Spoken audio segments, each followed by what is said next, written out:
Hey, everybody, welcome back to the Podcast Daily. Happy Monday. And it's spring break for Ohio State. So after 2 practices of spring ball that we were so excited for, we get to sit around this week and relive week 1. Because what else is there really to do? That's Jeremy Birmingham and Bill Landis. I'm Austin Ward. So let's rewind. We saw 2 practices. We got 30 minutes of viewing on both Tuesday and Thursday. This is the way Ohio State has decided to structure their springs now for several years. Get those 2 acclimation periods out of the way, acclimation practices, break for spring, and then come back and get the next 13 out of the way pretty much uninterrupted. That's the format. There's nothing that can be done to change it. I think it's probably pretty smart, but let's think about things that stood out from week 1 and what they might mean, if anything. Bill, what was your number 1 takeaway from week 1? Oh, man, my number one takeaway. Got to start at the top. There were a lot. There were a lot of takeaways. I don't. This is not probably. Oh, you guys can tell me maybe if I make too much of this, because maybe it's like old school thinking. But I thought the fact that they were just like, yeah, we're moving Josh Fryer to left tackle was like kind of a big deal. And maybe we all should have been on alert for that, because he was like the only guy they had returning with experience that could possibly play tackle if they weren't going to move Donovan Jackson. But then they go out there and see it, and I was like, man, like that's a big spot for Josh Fryer to be in. And I think it makes sense, but it all of a sudden for me like really kind of ratchets up the stakes for what I thought Josh Fryer's spring might have looked like. And it's not like, I think he can do it. I think he's athletic enough to do it, but I was still caught a little off guard by the idea that they're going to move him there. And it's just like another thing now, I think, to monitor up front on the offensive line with all their moving pieces that I wasn't quite expecting. But you guys can tell me if I'm wrong. Like, do we make too much of the left side, right side thing now? And it's just like whatever side you play on doesn't really matter. I don't think that you make too much of it. I mean, I think especially when you're dealing with an inexperienced quarterback, having somebody that maybe doesn't have the pocket presence to understand pressure the way an experienced guy like CJ would have. I think it's weird to move Josh Fryer there, because if he doesn't work, I don't know what the next move is. Do you kick Donovan Jackson out? Do you go to the transfer portal and then bring in someone from outside of the program to play left tackle without any practice? It seemed to me that starting him at right tackle and then letting Shabola and Zen Mahalski fight for left tackle and let the best man win was just made more sense. So it seems to me like this now adds an extra layer of, okay, if this doesn't work, then there's more machinations that are required that I don't think were necessary. I mean, it's definitely a big deal, but it would have been a bigger deal, I think, if you're just going to throw Zen Mahalski or Tegra Shabola out there on the left side and be like, here you go. Because I think if you ask 100 coaches, 100 offensive line coaches, 95 of them are still going to say, yeah, you want your left one at left tackle, and maybe more than 95. I don't know. I can't speak for all of them, but I think that's what you want. And so Josh Fryer has the most experience. They sort of retconned an explanation in my mind by saying, well, he's lined up over there when he was, the extra tight end, and he's seen both sides of the line. His footwork is going to be okay, which is fine. Like, I don't have any issue with that. If you believe that Josh Fryer has the ability to be your best tackle, then I think he should be on the left side. But it does sort of change things when you look at, and 2 things can be true: that you fully believe Josh Fryer can handle the role, and that this does shine a light on the fact that the depth and an experience that Ohio State has at tackle right now is not what they want. Both of those things can be true. The thing about him playing in like jumbo tight end and lining up on the left side, like, is true. I guess he knows what it's like to put, I guess that would be your right hand on the ground when you're coming out of a stance, but like he was never kicking out and pass blocking in those situations. So, and that's probably the most important thing. So I don't know how much that actually means, but he's a really good athlete. So I don't know. Part of me, like now that they're doing that, part of me feels like they shouldn't practice right tackle at all. Just throw everybody out there at left tackle and see who's good at it, and then kind of go from there. That's kind of what I'm saying. Yeah, that's kind of what I'm saying. Because if by some chance Josh Fryer doesn't work at left tackle, you have to assume that he's still one of your best 5. So you move him back to right tackle. And then what do you do with Tiger Shabola and Zen Mahalski? Because then do those guys just not play? Do then you move them back to left tackle and let them try it? I mean, I just think that it it doesn't make a whole lot of sense in my mind to start the spring that way. I wonder. I shouldn't Yeah. be surprised that number one takeaway we started with more offensive line talk. Maybe I should have asked Berm to go first. Yeah, you teed me. Yeah, you get what you pay for when you tee me up first. You know what I mean? Because I think number two then is what was happening at center. No, Yeah. not for me, But I mean, if we're asking Bill, sure. Yeah, let's run through the whole line. For me, it's Jack Sawyer's move back to a traditional defensive end role, and that especially considering I'm not sure how much I believe that that's 100% done. B, then Jim Knowles coming out and saying that he doesn't expect to really practice much with the Jack this spring because then we'll figure it out in the fall. Like, I don't know how that works. Is that a wink and a nod to saying when Mitchell Melton is 100% ready to go, he's the guy. So then we'll figure it out. I maybe, but it seems to me like for the overall continuity of the defensive line, it had to happen to have Jack Sawyer be moved and put in a traditional hand in the dirt defensive end position. I'm just extremely curious now what they do with Caden Curry, with CJ Hicks, and with Mitchell Melton at the Jack, because I really think that those three guys are all individually and collectively a much better fit for that position than Jack Sawyer ever was. I think that's the right move for Jack Sawyer. And I have a harder time figuring out what that means for Jim Knowles' defense as he envisions it, because we talked about this in February with some of the push and pull going on between Jim Knowles and Larry Johnson with who should play that role, where that position, should borrow, if it's from linebacker or from defensive end or wherever. And it's almost like Jim Knowles is just throwing up his hands and saying, all right, well, for now, we'll just play 4 down and look traditional up front until there comes a point in the future where either the personnel or maybe the staff changes, and then I can put more of an imprint on that spot. I thought the way Jim Knowles talked about this spring for that spot was pretty strange, because he also, and I think that Bill asked about it specifically, or he's asked about the Jack numerous times, but even recently, it's like, that's a key part of what you do. You want it out there more than 10 or 15% of the time, and you definitely don't go through an entire spring camp and don't practice it at all. Like that, that's part of his future and plans for the defense at Ohio State. So to just shelve it for I don't know how long, I find that to be quite odd.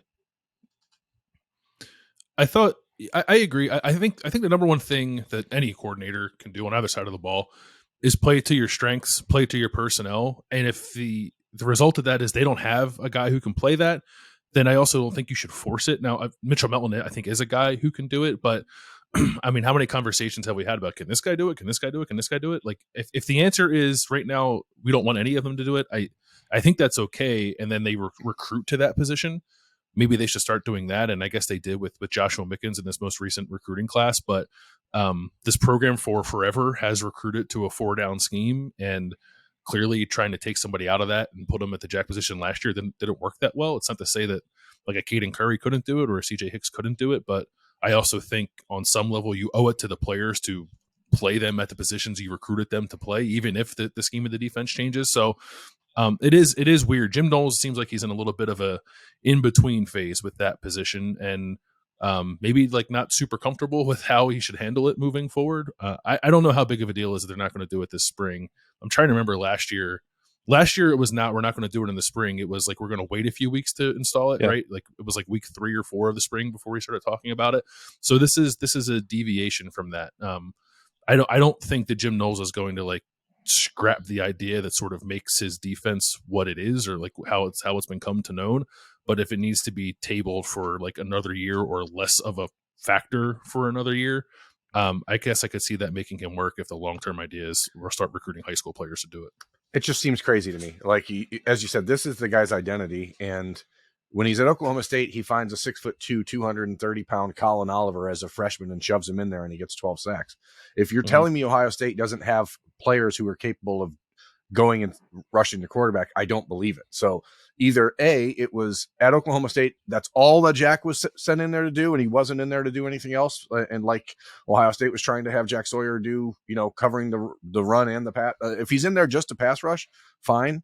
But to suggest that Ohio State's personnel can't match up when Oklahoma State was able to find one in a 3-star nobody from nowhere, and he goes in and has 12 sacks as a freshman. I think that is strange from an Ohio State perspective, because we know how much that guy was 6'2", 235 last year. So I don't know how much weight he put on between year 1 to year 2, but year 1 was when he went in and made an instant impact in that role. Colin Oliver at Oklahoma State. But I find it difficult to believe that they were recruiting him specifically to do this, and then he was magically able to do it right away, and that Ohio State couldn't duplicate that. That's confounding. That doesn't make sense. And like, I don't know what the cause of that is. Like, I guess losing Mitchell Melton, to like, that was a big deal. They thought he was going to play that, and then they put a lot of eggs in Jack Sawyer's basket, and that didn't happen. But that's still not the only guy who could line up in that spot and play as a hybrid defensive end and linebacker on Ohio State's roster. That's not true this spring, and it wasn't true a year ago. So I don't know. I think maybe we just talk too much about the Jack in general, but that's also because Jim Knowles has said many times how important it is to his defense. But he said it was the base defense for Oklahoma State his last year. Right. He said it evolved to become the defense. So it makes you wonder, doesn't it? Because on last week, he's talking about how at Ohio State, they play 4 down defensive linemen, and that's how it has to be. So, like, who's in charge of his defense is like, because if that's his base defense, but then he's saying, well, my base defense now is going to be 4 down because our defensive linemen are good, then is it just all scrapped? And but then he doubles down and says, I'm still going to use that. So I don't know. Doesn't make sense. Paying him $2 million a year, and he's just like, I don't know.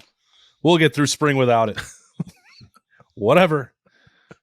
Okay. We'll make sense of that however we can. All right. Those are 2. I thought it was interesting on Thursday to hear some of the second-year wide receivers talk about the situation themselves, the challenges that they felt that they went through to try and get on the field a year ago. And we had made a point of this, and as had Ryan Day on Tuesday, about the incoming true freshmen, the early enrollees, 3 of those, and then Brandon Ennis on the way, and how much more that will add to the competition. And like, all of them seem to at least be able to verbalize the fact that they know what the situation is for them. And now you wonder, will they be able to take that to the field and physically deliver on that? I mean, nothing that Keon Grays, for example, said on Thursday suggested that he is like just giving up on being a potential star at Ohio State. But everybody had their things and their growing pains to go through. Caleb Burton, obviously wasn't fully participating on Thursday based on what we saw. That's another thorn in the side for him to try and get on the field. But like, those guys are going to be watched closely. There's a scrimmage on the 25th that is probably going to tell a lot about their potential to help Ohio State. And I said this the other day with Bill, like, you don't want to put, it's not truly do or die now or never when there's so much time left in their careers, but like, these scrimmages in March and April really go a long way towards planting the seed for how much you can be on the field in August and September. And I think that that's going to be one that they have to circle on their calendars and deliver, because otherwise you start looking at what other options are available to Ohio State at wide receiver. Yeah, it was good to hear that those guys seem to have like the proper perspective on things. Like, you like to hear that Keon Grays is looking to establish a role on special teams. We've seen him like as a gunner on the punt team, along with Jordan Hancock, I think it was, 2 number 7s out there. Caleb Brown's talking about wanting to be the punt returner. Like, that's all great. I think it's easier to embrace that kind of stuff in the spring, and life changes quickly in the summer. And as you get closer to the season and roles become more defined, like, those guys can all come out of spring feeling really good about like where they are, because they're going to play a lot this spring, because Marvin Harrison Jr. and Emeka Ibuka and Julian Fleming are not. It's can you get them, I guess, like past that point, and still maintain that mindset of taking the longer view? Because Brian Hartline did say that he's been impressed with how they've been working this offseason. I think it's important to make that point after the conversation we had about them off Ryan Day's press conference on Tuesday, where Ryan Day like immediately went to the 2023 receivers. I do think these guys in the second year class are are making a little bit of a move. It's just going to be really difficult, I think, to maintain over the course of the spring and then into the summer and into the fall when things become a little more real and the starters come back and the guys in the class behind them are presumably even more improved than they are now. Yeah, that class of 2022, those 4 guys are not in an enviable position. They have to be significantly better than the 23 early enrollees this spring in order, I think, to really hold them off. Because, as you said, once you get to the fall, the 4 starters are going to be there, and then you have Jaden Ballard pushing for that number 5 spot and expecting to be the number 5 guy. So, but once you get past those 5, and Brian Hartline is not playing 7, 8 wide receivers because that's just not what he does. So he's going to play the best 4 or 5. And we know very well who those guys are right today. And unless that class of 2022 finds other ways to contribute, as you mentioned, special teams, et cetera, or is significantly better than Carnell Tate, Noah Rogers, Bryson Rogers, Brandon Ennis, those guys are going to find themselves in a very, very weird, unsettling position come next November. And that's really what they have to be aiming for. So, I don't think it's fair always to assume that kids need to be playing in their second year. I mean, the expectation has changed so much. If you look back even 5 years ago when Johnny Dixon, Paris Campbell, Terry McLaurin, those guys are all playing as 50 or seniors, and that's when they finally broke through. So I don't think those guys need to be written off, but I certainly think that they will be pressured from the outside and probably internally to say, hey, maybe this isn't cut. I'm not cut out for this here, but that's not always the case. So don't write them off and say, well, those guys need to get the heck out of town if they're not playing ahead of Carnell Tate and Noah Rogers and Brandon Ennis, who are, 3 of the top 10 receiver prospects in the country over the last. All 3 of those guys would have been ranked ahead of the 4 in the class of 2022 if they'd been in the class of 2022. So that's, those guys are a different level of prospect. Yeah. I think we do sometimes manufacture urgency with second year players. I think we're maybe doing that a little bit with CJ Hicks, and I'll put myself at the top of that list. I'm certainly guilty of that. You mean calling it coaching malpractice? Well, it's coaching malpractice that he did not play any snaps at linebacker. But I don't know that he necessarily has to start this year or else. But it's hard with Brian Hartline's I hope room, not. man. It's hard. It's hard. It's harder with the receiver position. The way that Brian Hartline just loads that room every year. It's like if there is a different vibe with that room that if you don't play right away, it almost feels like you're not going to play at all. And I know that's not fair, but it's Brian Hartline's fault, man. He's too good at bringing receivers in. Yeah, I mean, their situation is different because you're talking about a group of 8 first and second year wide receivers that are all in there and all, unless I'm mistaken, Berm, all top 100 recruits in their classes. So even just doing the numbers and saying, well, Brian Hartline is only going to play 4 or 5 guys. Well, that math doesn't work very well for back-to-back classes like that. It's going to be hard, and somebody has to take the challenge and make the most of it. And the sooner you do that, the better. Again, doesn't mean that it's impossible to take that long road that those 3 guys you mentioned with Paris and Johnny and Terry McLaurin and then the other classes with Austin Mack and KJ Hill and Ben Victor. Ohio State has done that, but they weren't quite recruiting at the level that they are right now at wide receiver. That situation has changed pretty notably. And this is one of the downfalls of recruiting, not just recruiting the position so well, but being so diverse in it. None of those 8 guys are from Ohio. None of those 8 guys are really from the Midwest. And so, when you had Paris Campbell, who's from Akron, when you had Terry McLaurin from Indianapolis, it's a closer vibe. They're less likely to get itchy and have to, go back home to Arizona or go back home to Florida or whatever. So it's a different atmosphere altogether. Plus, when you add in NIL and transfer portal and all the other things that have changed in the last 5 years, that's why this becomes such a conversation so quickly. Not because the players themselves are even leaning in that direction. It's everyone just sort of creates this discussion and says, well, you haven't played in 16 minutes. You should probably transfer. That's not fair. And, it is easier, though, for kids who are closer to home to be able to tune it out. I mean, I wrote about it on Monday morning with Reed Carrico on OhioState.Rivals.com. These kids that are local, the Gabe Powers, the CJ Hicks, the Reed Carricos, when all this outside noise starts to get a little bit too heavy, you can shut it off and go home and spend time with mom and find perspective. You don't get that opportunity when your family's 2,000 miles away. Bill, what about Carson Hinsman?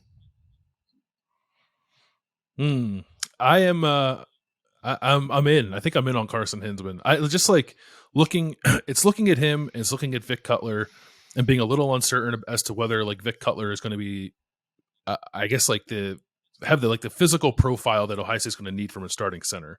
As Berm has mentioned many times, I think he needs some time in a more substantial kind of weight training program than what he had at Louisiana Monroe. But you see the athleticism for sure. Carson Hinsman just like looks really good. I think it's telling that it's because they have no other choice because Jacob James is hurt and there's not really anybody else there besides him and Vic Cutler, but that he's already positioned himself to be in this battle in his second year after not playing at all last year. I think is telling on how the staff views him. So like if I were, it's way too early to say this, but if I were like handicapping things, I'd almost want to say that I would put him as my favorite to win the starting center job right now. Maybe, I don't know. Maybe that's nuts. How many units? One unit. Here's the thing. When you're talking about guys that are from other parts of the country in their second year and all the pressure, you have Jacob James from Cincinnati. You have Carson Hinsman from Wisconsin. And if he doesn't play a lot this year at Ohio State, it's going to be darn hard to keep Luke Fickell from getting him in Wisconsin next year. Like darn hard. So these are the discussions and internal like machinations that these coaching staffs have to deal with now that you did not have to deal with 5 years ago. And it changes everything. I don't think you can really run your program being worried about that stuff, but if you're not at least like considering it in as far as building out depth charts, I think that you're missing the boat, especially when your roster is already so precariously thin at the offensive line. Like, you don't want to. Yeah, that's a tough road to hoe. That would not be ideal. Anything else that you want to mention from week one before we wrap it up on a Monday edition? I mean, to me, like if we're talking just a guy that I'm like, man, that changes things. It's still Davis and Igbinosun, who we talked about on the first snap judgments on last Tuesday after practice. Like that looks to me like the type of defensive back Ohio State has been trying to find for a few years. I mean, he is different looking. I don't know that he's going to start right away. I don't know that he will ever have to be the starter. I think that you could see Ohio State with Igbinosun, with Jordan Hancock, with Denzel Burke, have that 3-man cornerback rotation that they've been wanting. That goes back to the Kerry Combs era, and that's when they were really successful there. But I also think the beauty of a guy like Igbinosun is that he could play that slot corner, that slot safety nickel, whatever the hell we call it. I don't know. Like it's still a nickel cornerback. Whoever's playing it is still playing a nickel corner. And that's a guy who I think would be really interesting in that spot if you want to keep him out there, because that frame is different. I think they just call it the nickel. Just rating off Jahad Carter already. I think Jim Knowles just calls it a nickel, Berm. I think you're safe there. I know, but like we're like, well, which safety is going to play there? Who cares? It's still a nickel, And also, Lathan Ransom is the safety who should be playing in that spot. Am I wrong? No. Am I wrong? No. Like if you I'm just looking at the safety stuff, and now I'm going to go off on a tangent. Yeah, here we go. Sorry about it's time. Do it. Lathan Ransom in 2020, when he really burst on the scene, was playing that slot, nickel, corner, whatever, safety. That's where he's best. I don't, if you're going to have Josh Proctor playing, then he needs to be the deep safety. And if he's not, then you need to have Sonny Styles and Kai Stokes back there. So I don't know how you work this out without putting Lathan Ransom in that spot and keep the best athletes on the field. Do you? Does anyone see it? They say a lot how interchangeable they feel that these safety spots are all interchangeable. And if that's the case, which I'm not sure that really applies to nickel as much as the other two, then you should be treating it like offensive line where you want to have your best three on the field. And if they think that Josh Proctor is one of those, I would have a hard time believing that Sonny Styles is not one of those top three as well. I don't know what is happening to this thing. I'm going crazy. There's things popping into my headphones thanks to Liberty. And anyway, yes, I agree with you, Berm, and I will just stop talking because I can't anymore. This is not a great start to the week. Yes, you're right, Berm. I don't know what she's playing. What's happening right now is that she is playing my music off of the iPad, and somehow my headphones are connecting to both of them, and I go in and out to the other. And so I don't even know what song came into my headphones, but it happened once.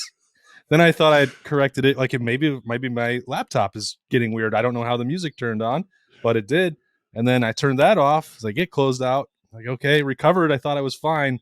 And then it happened again. And so that doesn't make a lot of sense to me. But your voice was being replaced by, I don't know what, some kind of Disney music. I've often actually wondered if we could ever just superimpose every time I talk to have Disney music in my place, because I think that would make a lot more sense for people than some of the dumb shit I say. But that's life. That's life.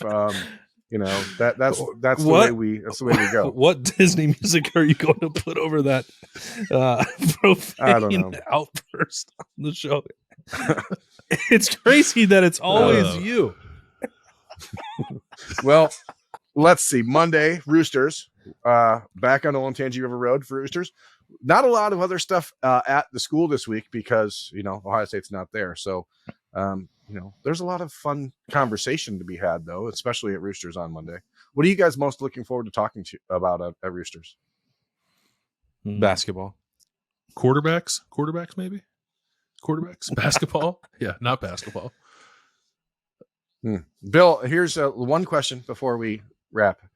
Do you think that Bryce Sensabaugh's knee injury will cause him to reconsider leaving for the NBA and thus stick around for a second season at Ohio State where they will inevitably win the national championship? If I were still placing a bet on whether or not Bryce Sensabaugh is back next year, I would bet against it. But I don't think it is as much of a slam dunk that he's leaving as it was for like Malachi Branham for a couple of different reasons. What are those reasons? The injury is now I think up there, especially because it's not just him missing time now. He had meniscus surgery in high school as well.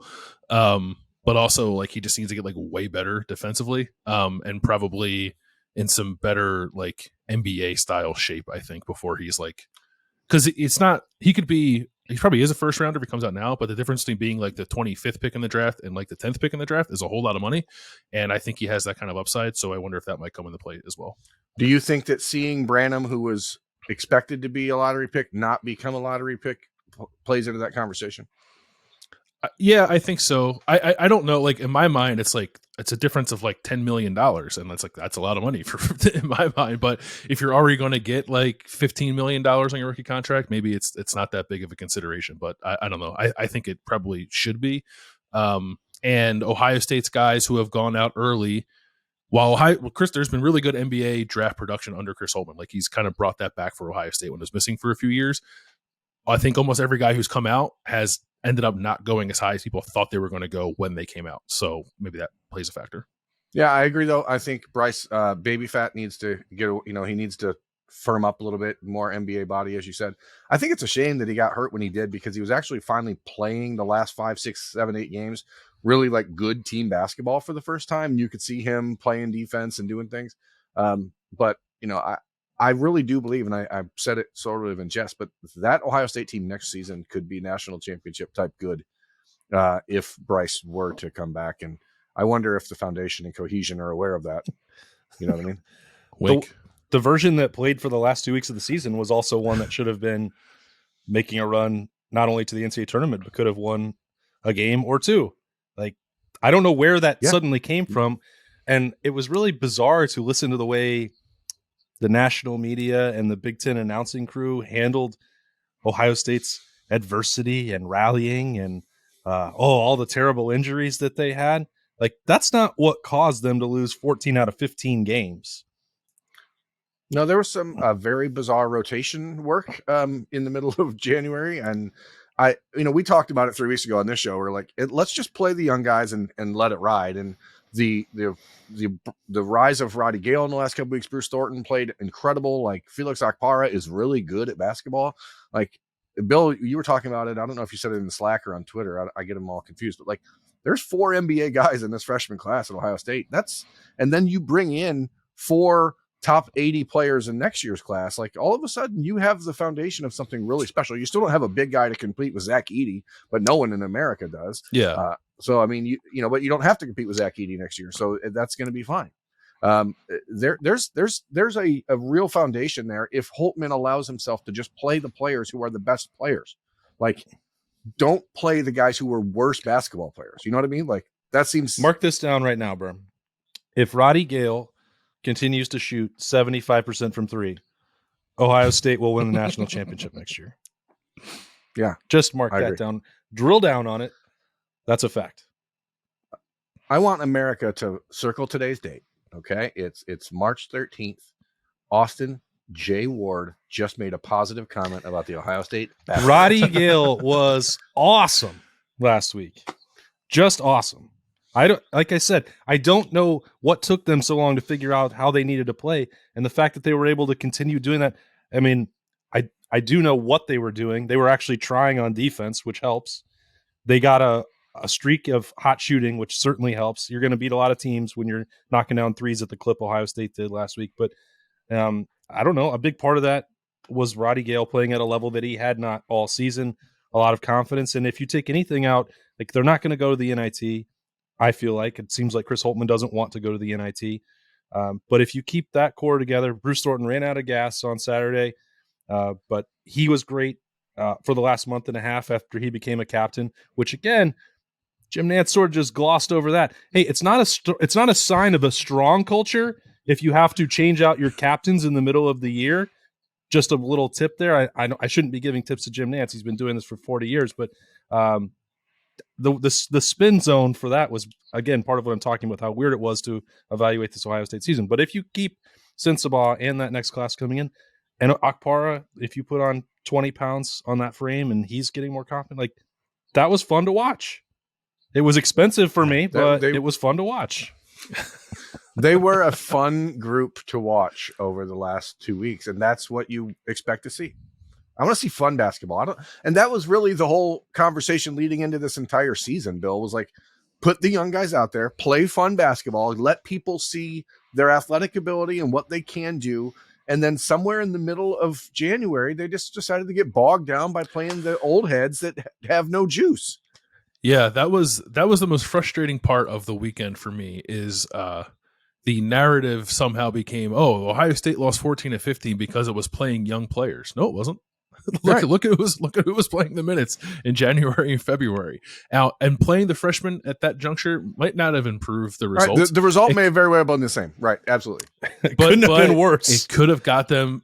Yeah, it couldn't have been worse, but it also could have gotten them to the point where they were playing the basketball they were playing over the weekend. I don't know, like 5 weeks ago.